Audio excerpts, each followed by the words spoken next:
Bom dia, meu povo. Fala, bom dia.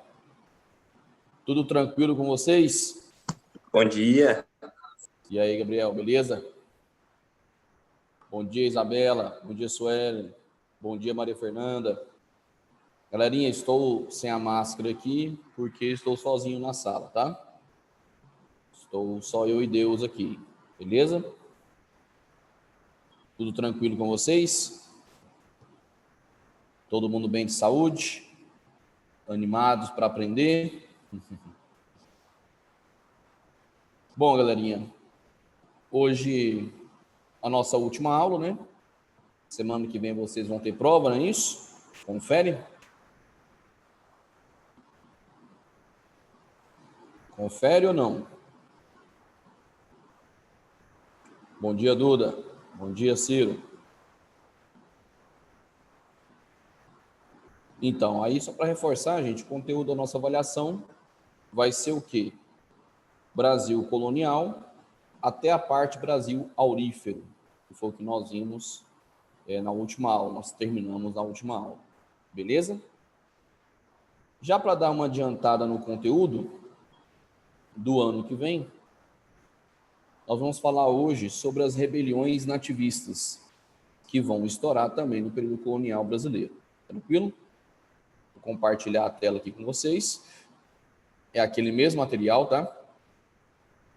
São aqueles mesmos slides que vocês já têm.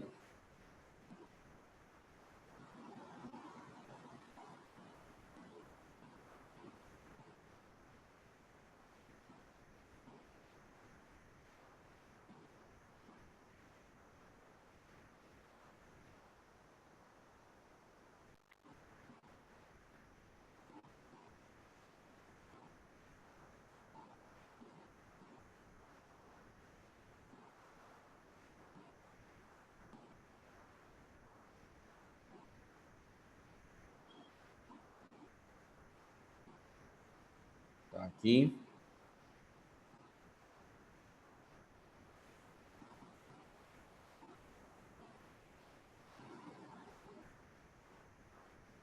Nós fomos até esse slide aqui, na última aula, quarta-feira. Vou continuar a partir desse, beleza? Mas antes de começar, deixa eu só conectar aqui a bateria do meu notebook, para não correr risco dela acabar durante a aula, não? Aí seria ruim. Bastante ruim, inclusive.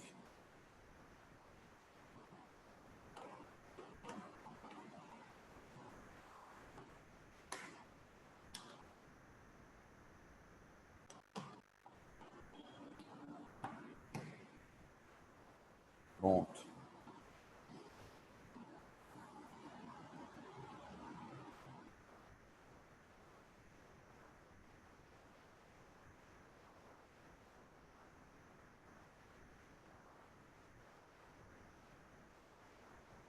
Bom, galera, tá aqui, ó.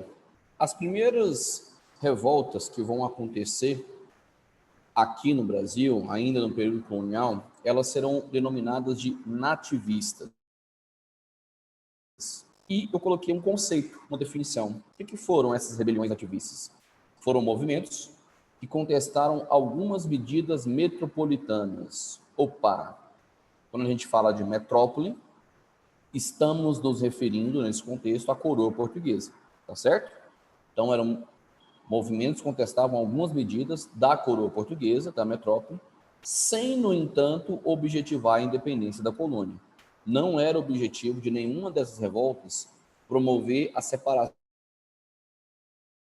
do Brasil em relação a Portugal, tá certo? Então, repetindo, as primeiras rebeliões que vão estourar aqui no Brasil, ainda no período colonial, elas serão denominadas, serão chamadas de nativistas. E elas vão ser movimentos que vão contestar algumas medidas da metrópole, algumas medidas da coroa portuguesa, sem, no entanto, objetivar a independência da colônia. Nós tivemos 4 grandes movimentos nativistas.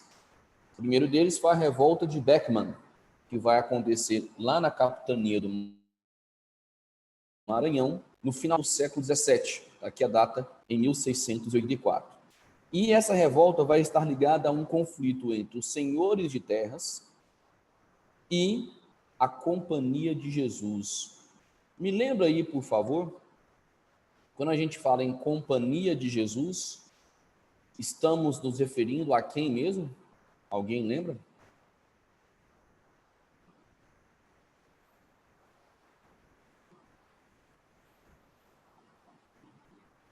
Isso, muito bem, aos padres jesuítas, exatamente, Isabela. E por que vai acontecer esse conflito? Tudo estava relacionado a problema de falta de mão de obra. Nós já vimos que a maior parte da mão de obra utilizada no Brasil colonial era composta de negros africanos. Só que para isso existia uma atividade chamada de tráfico negreiro. Eram os navios que traziam esses africanos como escravos lá da África, aqui para o Brasil. E esse tráfico negreiro, ele era mais direcionado para cidades como Salvador, na Bahia, Recife, Pernambuco, e o Rio de Janeiro. Chegavam poucos navios negreiros na capitania do Maranhão. Começou então a faltar mão de obra, começou a faltar escravos. E aí, o que os senhores de terras começaram a fazer? Escravizar em grande quantidade, em grande escala, os indígenas. É aí que vai surgir um problema, né? Porque nós já estudamos que os padres jesuítas, eles eram contra a escravidão indígena. Eles usavam o argumento que os índios tinham alma, logo poderiam ser salvos, deveriam ser evangelizados, cristianizados, catequizados. A Companhia de Jesus, os padres jesuítas, vão se posicionar contra essa escravidão indígena. Os senhores de terras queriam, ou seja, eram a favor da escravização indígena. Teremos então um conflito ali na capitania do Maranhão.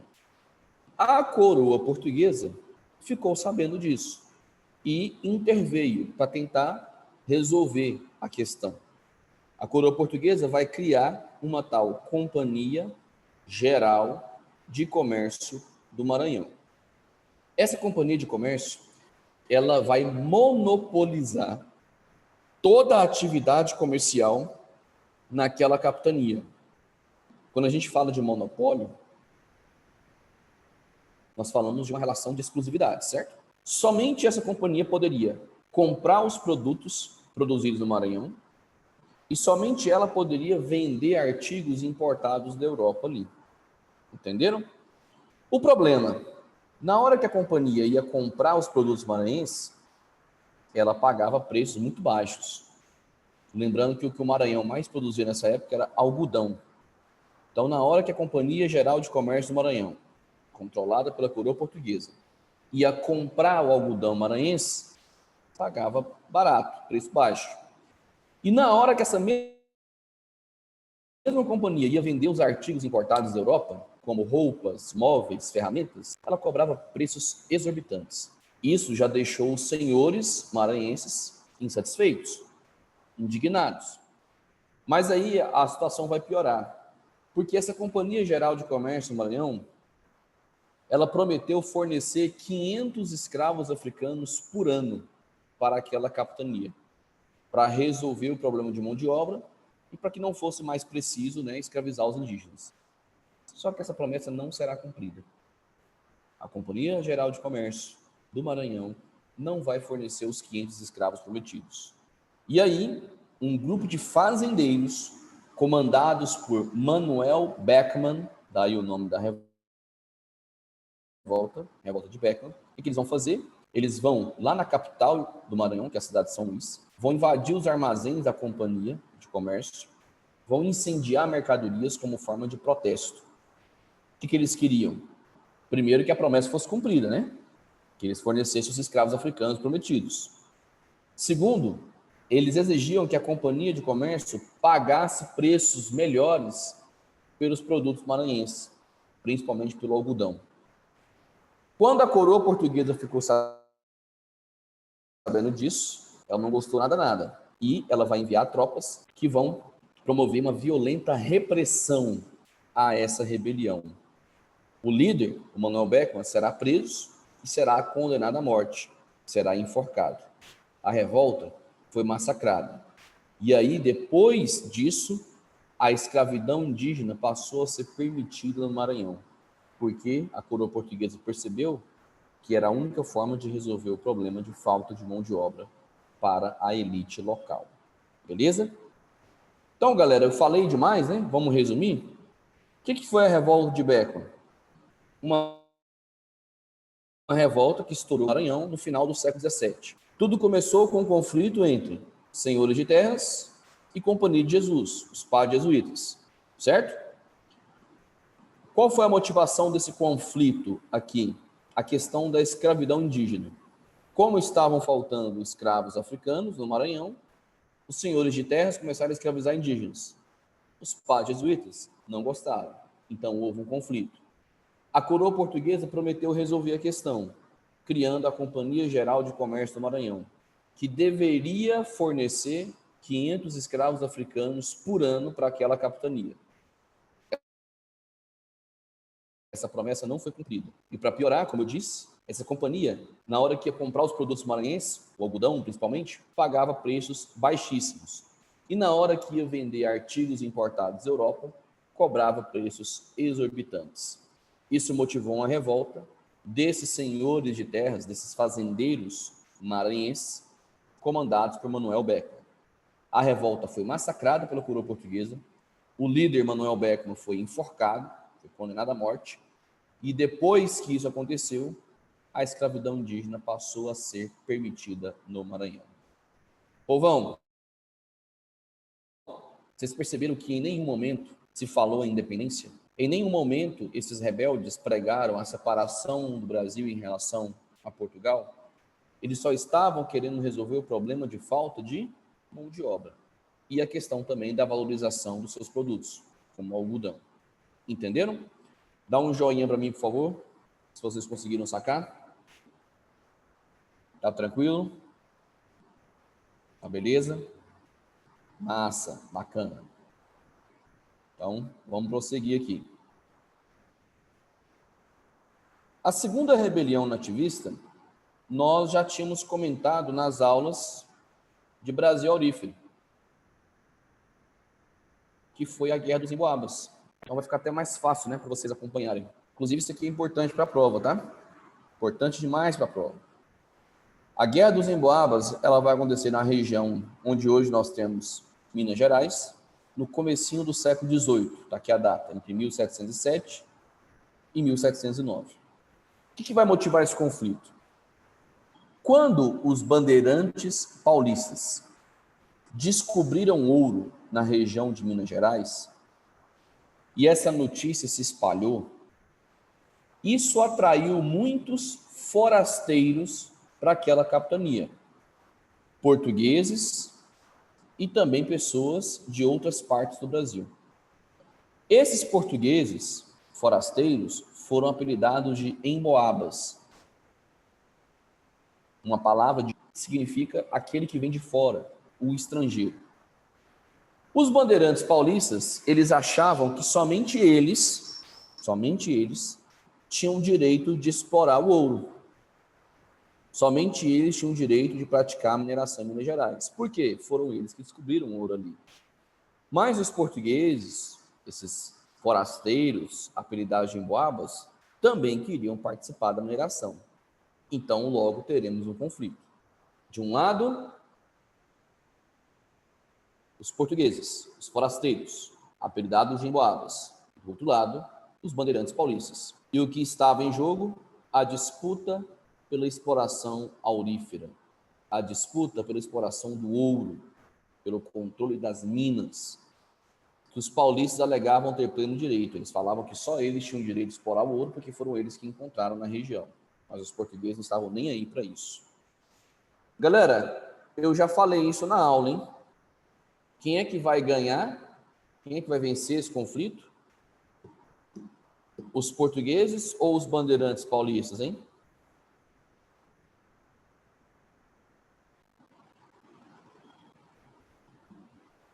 Muito bem, os portugueses. Os portugueses é que vão vencer. Eu até falei para vocês, ó, é fácil lembrar.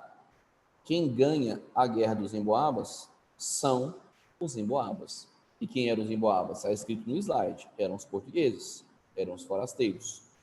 Por que eles venceram? Por conta da intervenção da coroa portuguesa. A coroa portuguesa apoiou eles no conflito. Primeiro, porque eles eram portugueses, claro, né?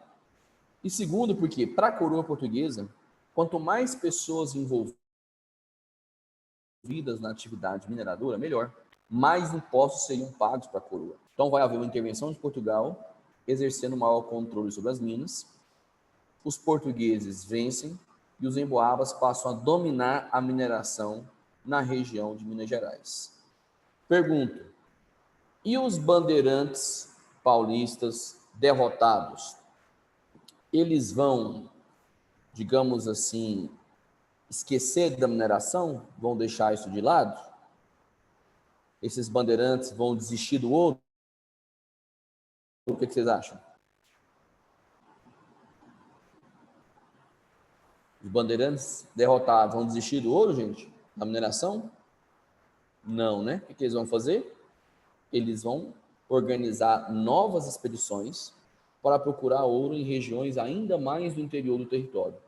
E eles vão achar, como eu já disse na aula de quarta-feira. Os paulistas, eles foram forçados a procurar ouro em regiões mais interioranas. E vão encontrar esse ouro em Goiás, aqui em Goiás, e também em Mato Grosso. Podemos dizer que essa foi a principal consequência da Guerra dos Emboabas. Os bandeirantes paulistas derrotados foram procurar ouro ainda mais no interior do território e acabaram encontrando em Goiás e também no Mato Grosso. Beleza? Só para terminar, tem um episódio desse conflito que eu gosto de narrar, chamado Capão da Traição.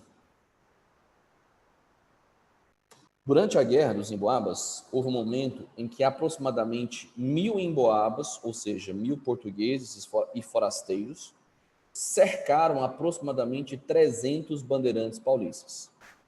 Então, era mais de 3 vezes o número, né?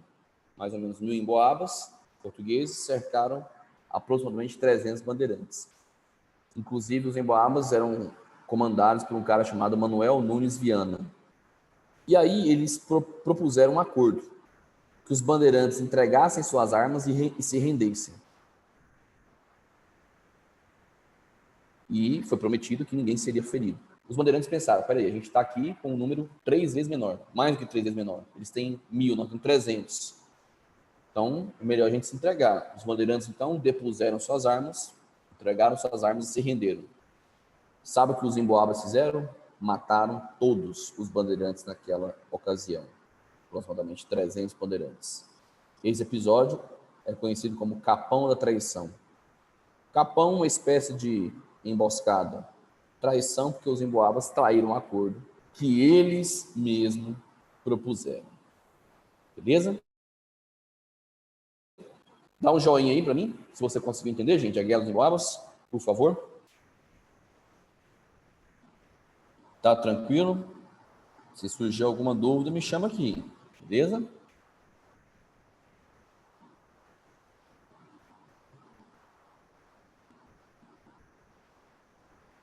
Ótimo. Bacana. Beleza, então. Vamos prosseguir. São 4, tá? Já falamos de 2 movimentos nativistas. O terceiro vai acontecer em Pernambuco. Será a chamada Guerra dos Mascates. Ela acontece também no comecinho do século XVIII, entre 1710 e 1711. Antes de narrar esse conflito, vamos inseri-lo no seu devido contexto. Vocês lembram que a gente falou sobre a expulsão dos holandeses do Nordeste? Lembra das invasões holandesas? Os holandeses ficaram no Nordeste brasileiro ali durante 24 anos, de 1630 até 1654. Só que eles foram expulsos. E aí eu pergunto, vamos ver quem lembra. Qual foi a maior consequência da expulsão dos holandeses do Nordeste brasileiro? E aí? Alguém lembra? Vou dar uma dica, está relacionado com açúcar, claro. Maior consequência da expulsão dos holandeses. Parabéns, Isabela. Muito bem, é isso mesmo. Os holandeses expulsos do Nordeste, eles vão lá para a América Central ocupar ilhas chamadas de Antilhas, as Antilhas holandesas. E lá eles passarão a cultivar a sua própria cana-de-açúcar. Os holandeses, portanto, deixam de ser os nossos parceiros comerciais e viram nossos concorrentes. E eram concorrentes bem fortes, inclusive. Eles dominavam muito bem a técnica de refinar o açúcar. E tinham muitos navios também para transportar essa produção para a Europa. Galera, preste atenção. Com a concorrência holandesa, o açúcar aqui dessa colônia chamada Brasil entra em declínio, entra em decadência. E aí, os senhores de engenho vão passar a enfrentar dificuldades financeiras. Uai, o senhor de engenho vivia de quê?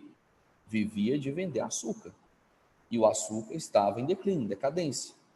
O seu valor estava diminuindo. Quando uma pessoa, um empresário, está com dificuldades financeiras, geralmente o que ele faz? Me fala aí. Professor, ele chora. Não, isso não resolve o problema. Muito bem, Gabriel. Ele pega empréstimos, né?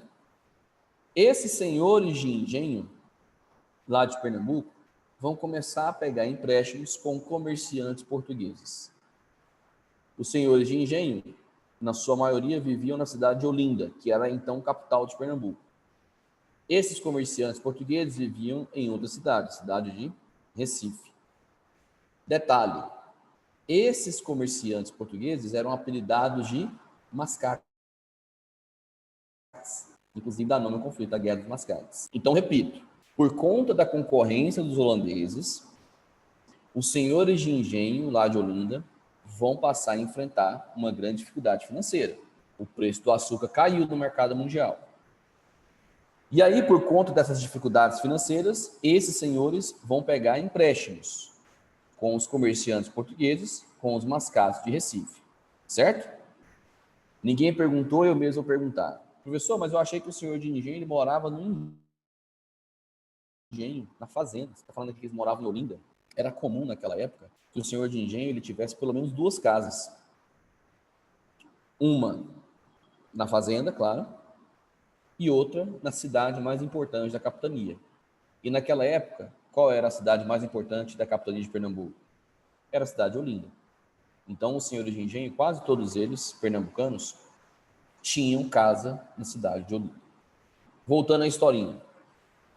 Quando você pega um empréstimo no banco, você, o seu pai, sua mãe, você tem que oferecer garantias, não tem? Você oferece casa, apartamento, carro. No caso, os senhores de engenho ofereceram como garantia para os seus empréstimos os seus engenhos, as suas fazendas. O problema é que muitos desses senhores não vão conseguir pagar suas dívidas. E aí, os mascates, os comerciantes portugueses de Recife, vão querer tomar os engenhos desses senhores. Mas eles não vão aceitar. E isso vai dar início a um conflito, a chamada Guerra dos Mascates, que foi motivada, primeiramente, por uma questão econômica. Essas dívidas que os senhores de engenho de Olinda assumiram com os comerciantes e que muitos deles não conseguiram pagar. Mas havia uma outra motivação. Os comerciantes portugueses queriam construir uma Câmara Municipal na cidade de Recife, para que essa cidade passasse a ser independente da cidade de Olinda. Aí que os senhores de engenho apelaram mesmo. Não, Recife não pode ter a sua própria Câmara Municipal. A cidade de Olinda tem que ser soberana, tem que dominar Recife. Essa foi uma outra motivação para o conflito. Os comerciantes portugueses queriam construir em Recife e os senhores de engenho não queriam permitir. Bom, vamos finalizar? Quem é que vocês acham que vai ganhar esse conflito? Os comerciantes portugueses ou os senhores de engenho? Dá sua opinião aí.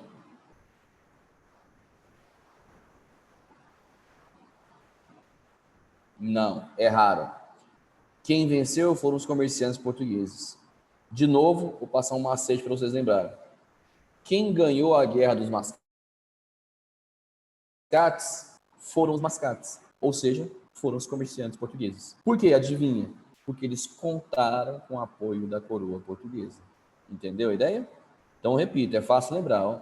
Quem ganha a guerra dos mascates, lá de Pernambuco, são os mascates, ou seja, os comerciantes portugueses de Recife.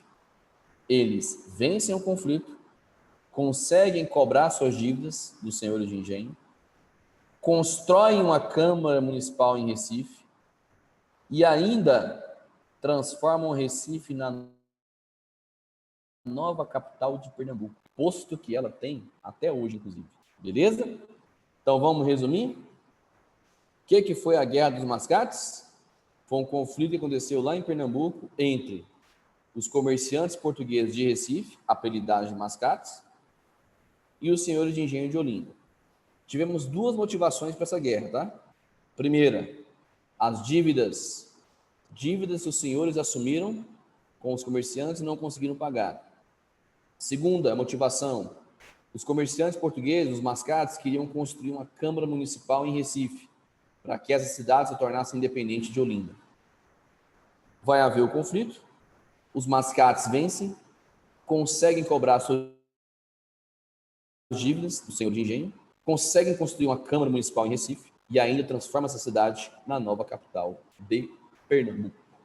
Beleza? Dá um joinha aí para mim, por favor. Vocês conseguiram entender? Um joinha para o tio Vitor. Tá tranquilo? Então não esqueçam, quem ganhou a guerra dos mascates foram os mascates, ou seja, os comerciantes portugueses.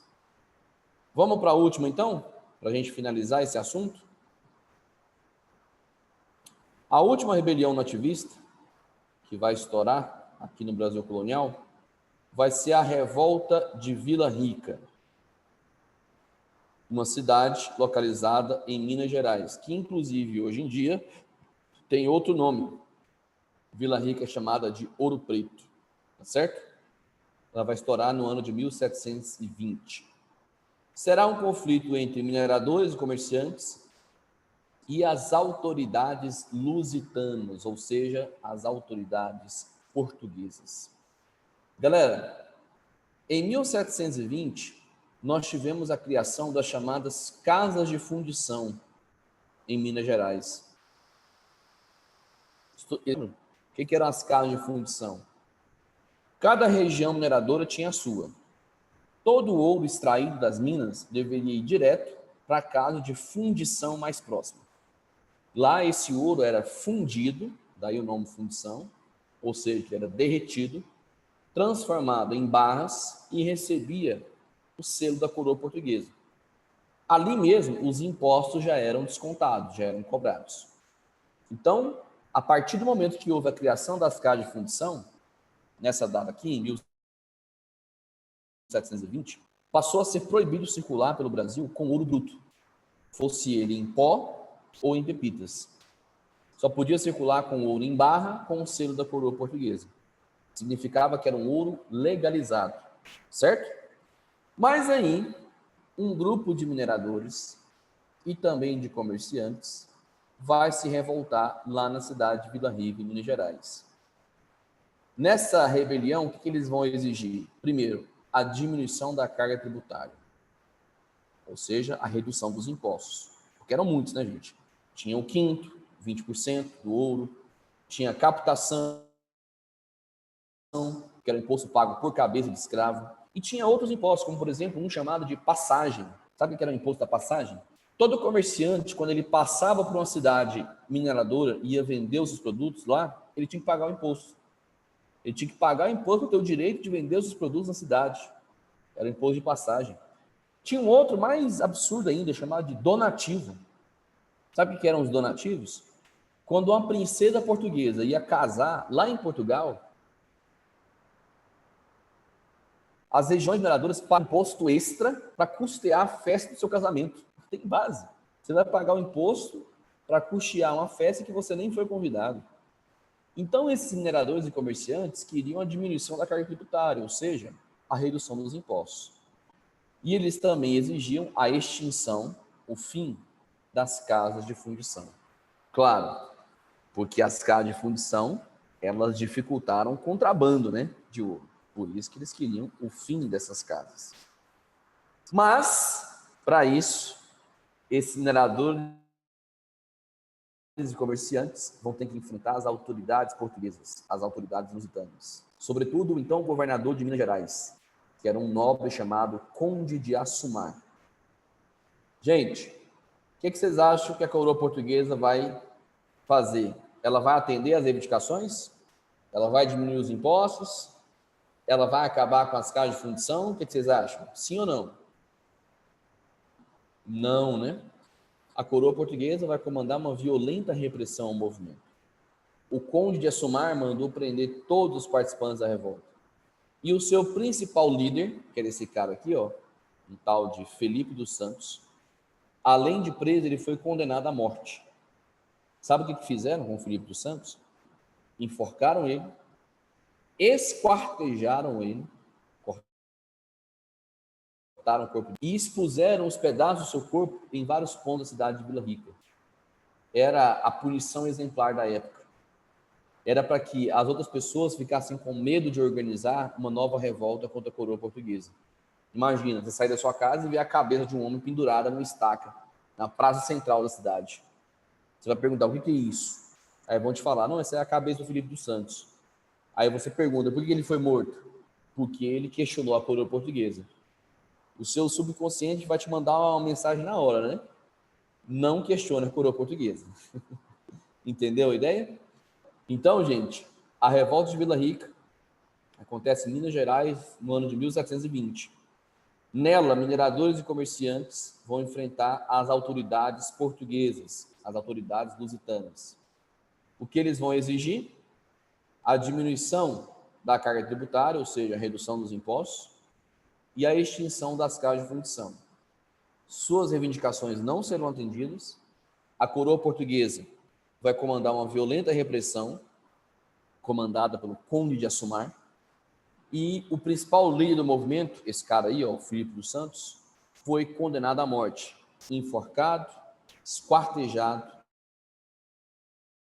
e as partes do seu corpo expostas ali em vários pontos da cidade de Vila Rica. Era uma forma de castigo exemplar para evitar novas revoltas. Bom, vocês devem ter percebido então que todas as rebeliões ativistas foram controladas, né, pela coroa portuguesa. Aí o aluno pode pensar, professor, então elas foram inúteis. Não, elas mostraram um desgaste entre a metrópole e a colônia, entre Portugal e Brasil.